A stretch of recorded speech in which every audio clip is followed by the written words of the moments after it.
এই মুহূৰ্তত জনাইছো এটা ব্ৰেকিং নিউজ অসমৰ বাবে ভাল খবৰ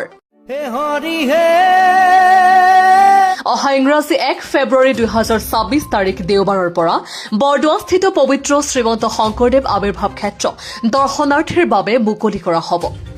এই ক্ষেত্ৰত শ্ৰী শ্ৰী বটদ্ৰৱা থানলৈ অহা ভক্ত বৈষ্ণৱ তথা প্ৰতিগৰাকী দৰ্শনাৰ্থীয়ে পুৱা 10 বজাৰ পৰা সন্ধ্যা 6 বজালৈ পবিত্ৰ শ্ৰীমন্ত শংকৰদেৱ আৱিৰ্ভাৱ ক্ষেত্ৰ দৰ্শনৰ সুবিধা লাভ কৰিব। উল্লেখযোগ্য যে দৰ্শনাৰ্থীসকলে আৱিৰ্ভাৱ প্ৰাংগণৰ পবিত্ৰতা ৰক্ষাৰ্থে কেতবোৰ কঠোৰ নিয়ম মানি চলিব লাগিব।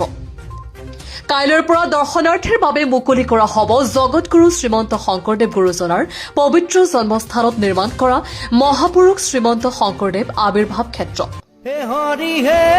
দৰ্শনাৰ্থীয়ে সম্পূৰ্ণ বিনামূলীয়াকৈ পৰিদৰ্শন কৰিব পাৰিব বটদ্ৰৱা সাংস্কৃতিক প্ৰকল্প অৰ্থাৎ শ্ৰীমন্ত শংকৰদেৱ আৱিৰ্ভাৱ ক্ষেত্ৰ।